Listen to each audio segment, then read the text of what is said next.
The dense jungle of Earth had been untouched for centuries, but that was about to change. A pair of alien scouts, Kthar and Zorik, had entered the thick underbrush with all the confidence of beings who had conquered dozens of worlds. The towering trees, their leaves thick with ancient life, loomed over the two explorers, casting dark shadows on the ground. To them, the jungle was nothing more than an amusing obstacle, a quaint relic of a primitive world. "Do you see this?"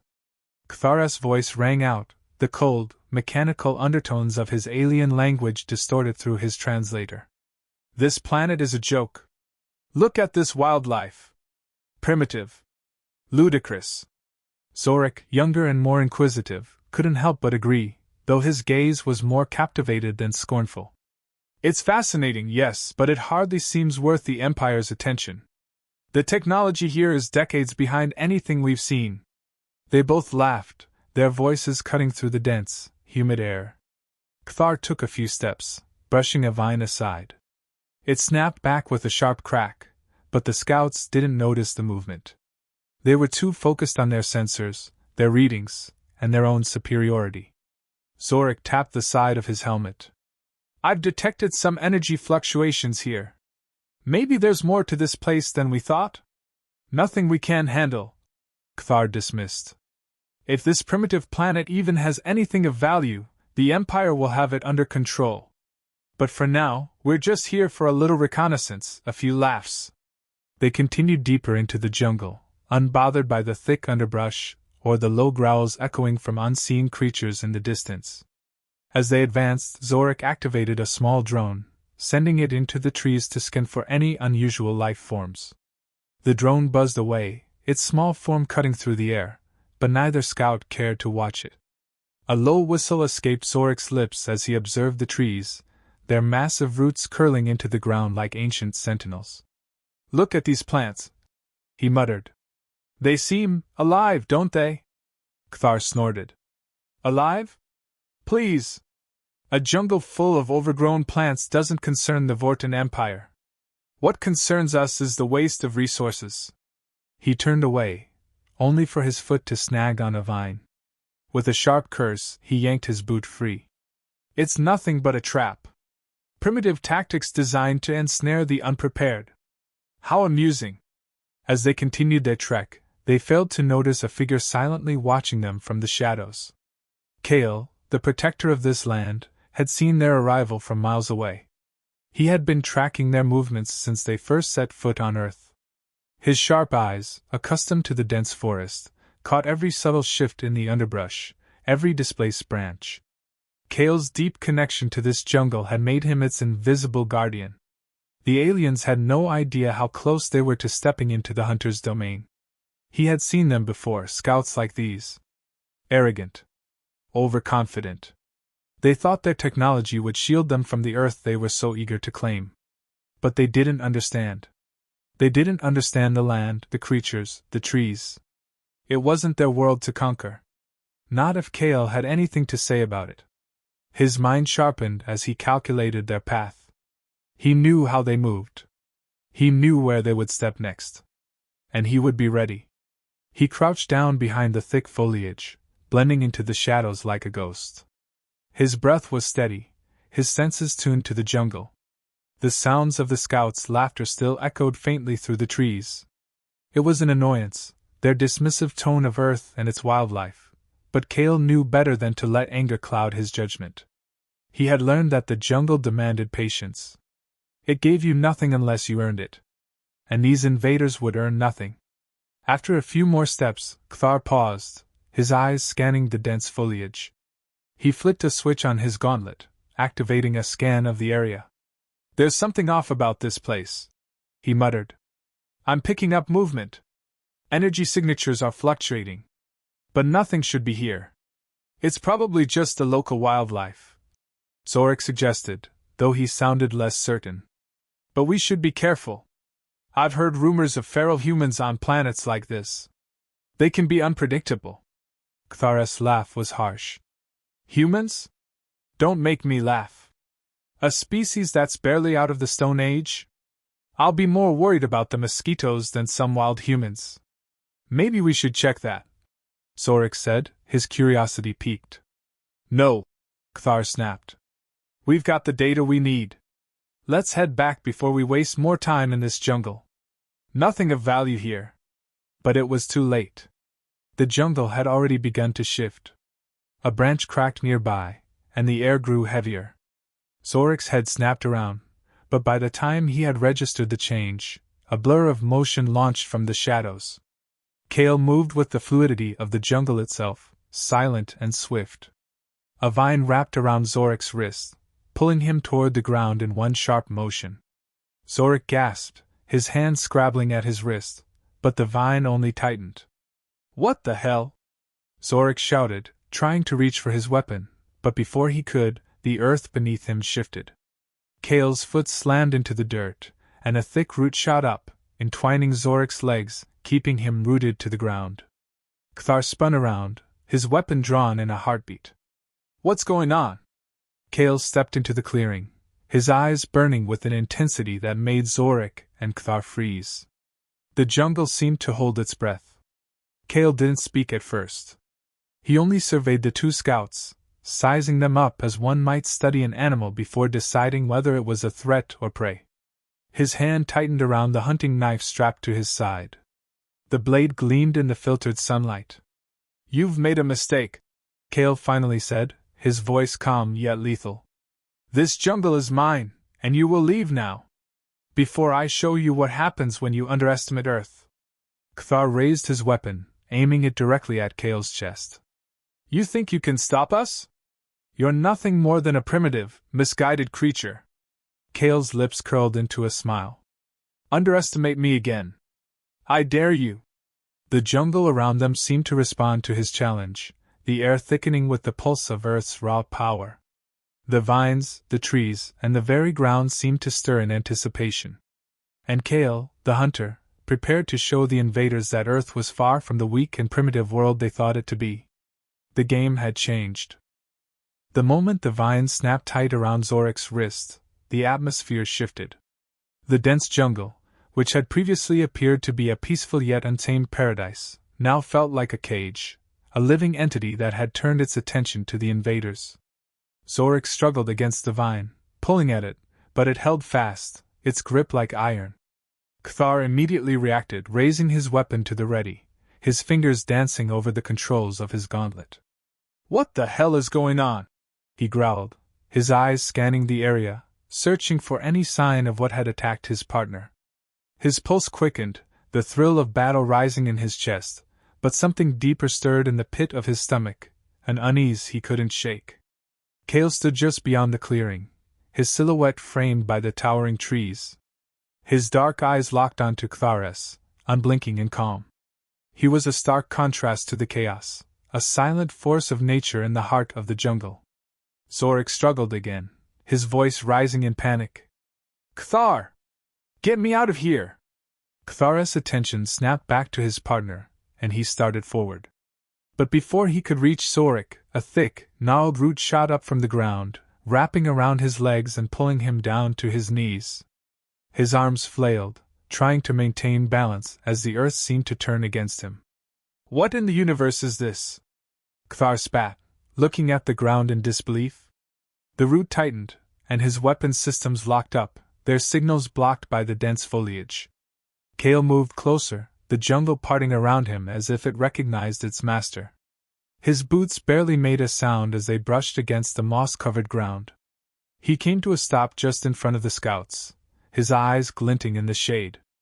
I told you to leave, Kale said, his voice low and dangerous, like the growl of a predator sizing up its prey.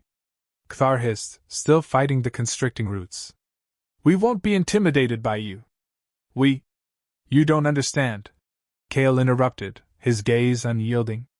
You came to a world that doesn't bend to your technology or your weapons. This is my land. My jungle. Zorik, still caught in the vine's grip, managed to wriggle free his other hand. His pulse was hammering in his ears, and panic had started to edge into his voice. We're just here to observe. We won't cause any more trouble. Let us go. Kale's lips twitched into a half-smile. Observe? You came here with the idea that Earth was some primitive, uninhabited place to exploit. Did you think we wouldn't fight for it? Did you think we wouldn't fight for our home? Kthar finally managed to rip the root off his leg, his gauntlet emitting a sharp hiss as the tendrils of the plant recoiled from the electromagnetic pulse.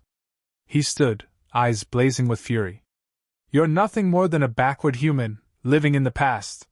Kthar sneered, raising his weapon once more, aiming directly at Kale's chest. And if you think your little tricks will stop us, you're wrong. Kale's gaze never faltered as he watched the alien raise his weapon. His hand tightened around the hunting knife at his side. I'll stop you, whether you understand or not. In an instant Kale moved, his body a blur as he darted toward Kthar. The scout fired, but Kale was already gone, weaving between the trees, vanishing into the thick foliage with the fluidity of a shadow. The blast missed by a wide margin, tearing through the jungle and sending fragments of wood flying into the air. Zorik, still trapped, let out a strangled cry. Kthar! What the hell is happening? Kthar's eyes flickered to his partner, but his attention was soon diverted to the trees around them. Something was watching them, something unseen. The rustling of the leaves seemed to follow them, as if the jungle itself was alive, moving with purpose. Kale reappeared like a wraith, stepping out from behind a massive tree. He was quicker than any human Kthar had ever encountered. Before the scout could react, Kale struck. His knife flashed through the air, slashing across Kthar's gauntlet, severing the controls. The weapon fell to the ground useless. Zorik cursed, pulling harder at the vine, but it remained steadfast, tightening with every desperate movement. This is insane, he shouted. You can't win. You're alone. Kale paused, tilting his head, considering Zorik's words. Alone? He murmured, his voice barely above a whisper. I am never alone. Without warning, the jungle seemed to stir. From all directions, tendrils of vines began to move, creeping up toward Zorik, their ends splitting open like mouths. The forest had become a living, breathing entity, responding to Kale's command. He had turned the jungle into his ally. Kthar roared, fury filling his voice. You're not a protector. You're a damn barbarian. Call it what you will, Kale said, his tone icy. But this is my land, and I will protect it from anyone who threatens it. Zorik, finally panicking, reached for his own weapons, but the vines had already wrapped around his arms, pinning him to the ground. He struggled, his breath coming in ragged gasps. Kale's eyes locked onto Zorik. You wanted to observe? Now you'll see what Earth is capable of. The jungle creaked around them, the sounds of ancient trees groaning in the wind. Kale's connection to the land was evident now, the power of the jungle bending to his will. The two scouts, overconfident and dismissive, had finally realized they were no match for the protector of this land. Kthar's chest heaved, his frustration boiling over. You think you can stop the Vorten Empire? We'll return, and we'll burn this jungle to the ground if we must. Kale stepped closer, his voice low and cold. You're not leaving this jungle. Not alive. The air was thick with tension as Kale approached. He was the hunter, and they were the prey, caught in a web of their own arrogance. But Kale had no intention of killing them, not yet. Instead, he would show them that Earth could fight back. Its strength was in its untamed beauty, its ability to protect itself from those who would seek to destroy it. The jungle had no need for invaders. And Kale would make sure they knew that before they ever left. The fight was far from over. It had just begun. The dense, humid air of the jungle clung to Kthar's skin, his body now coated in sweat from both fear and exertion. He had underestimated Earth, and he had underestimated Kale. The jungle was no longer just a landscape, it had become a living entity, a creature of relentless force, and Kale, its warden, was its most terrifying aspect. Kthar's breathing was shallow as he tried to keep his composure, but the unrelenting pressure of the vines around his body was proving difficult to ignore. Zorik, still trapped by the vines, shouted, Kthar, we need to get out of here, now! This isn't some backwater planet we can conquer with a single wave of our fleet. This place, it fights back. It's not just Earth. It's alive! Kthar's eyes flicked to his partner. The words hit harder than any weapon he had encountered. This was not just another world. This was a battlefield that Earth had fought to protect for eons, and Kale was its guardian. He cursed under his breath. You think I don't know that? Kthar hissed, struggling against the growing grip of the jungle. The vines had tightened around his legs, pulling him toward the ground. He couldn't break free, not without risking his balance completely. Kale's calm presence loomed in the distance, an imposing figure in the shadow of the massive trees. Kale watched them, his eyes unwavering. He hadn't moved an inch since the confrontation began, his presence alone enough to keep the two invaders at bay. But now, as Zorik and Kthar floundered, desperate to escape the relentless tightening of the jungle, Kale took a slow, deliberate step forward. You came here thinking Earth was weak, that it could be subjugated. Kale's voice rang out, calm yet filled with power. You don't know the land you stepped into. You don't know the strength of what you threaten. Kthar's eyes narrowed as he fought the growing panic inside him. We didn't come here to conquer a jungle. We came for information. To scout. Your species is irrelevant in the grand scheme of things. Kale's lips twitched in a barely perceptible smile. Irrelevant? Earth is irrelevant to you. But to me? He paused, taking a step closer, his boots crunching the thick, fallen leaves beneath them. Earth is everything. Zorik, now fully immobilized by the thick vines curling around him like serpents, struggled in vain, his panic starting to edge into his voice. Kthar, what's happening? We can't get out. We can't move. His voice cracked with fear as the jungle seemed to close in on him, tightening its hold.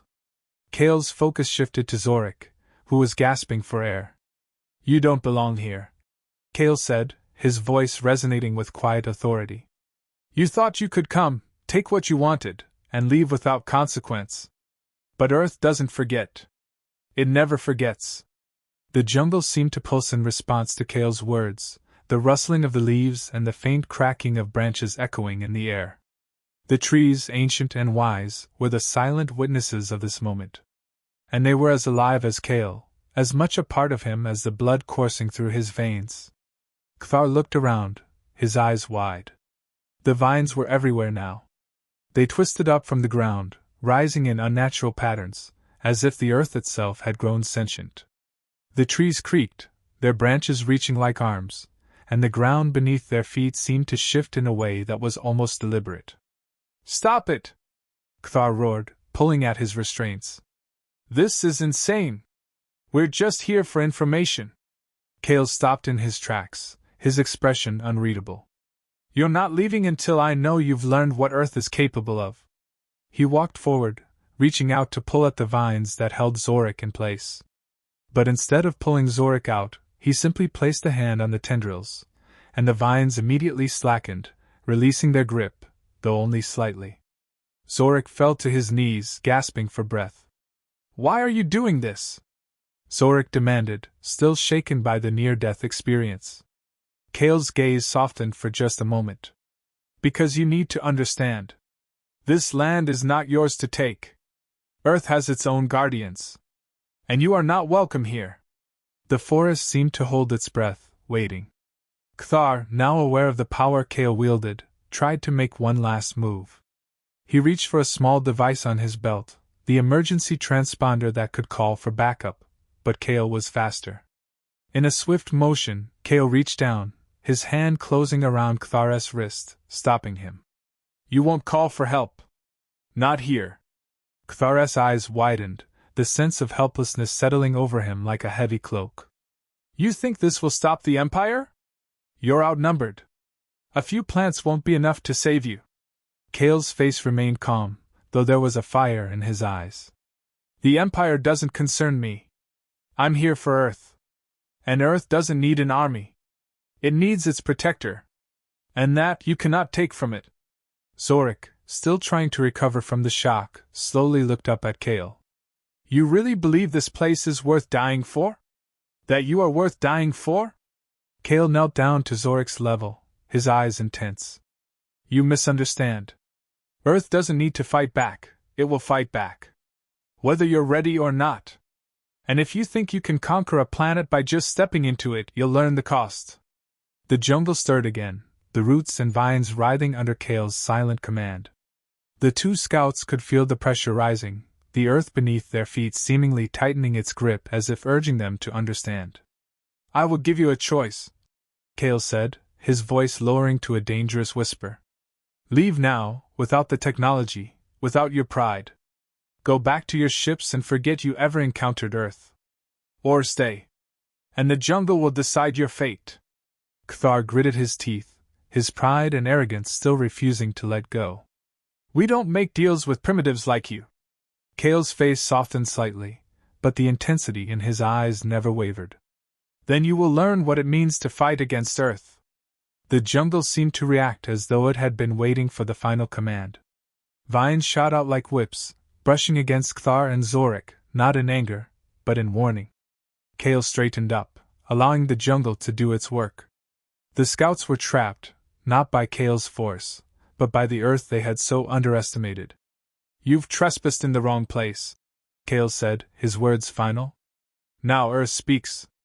The jungle fell silent as the two scouts realized the truth of their situation.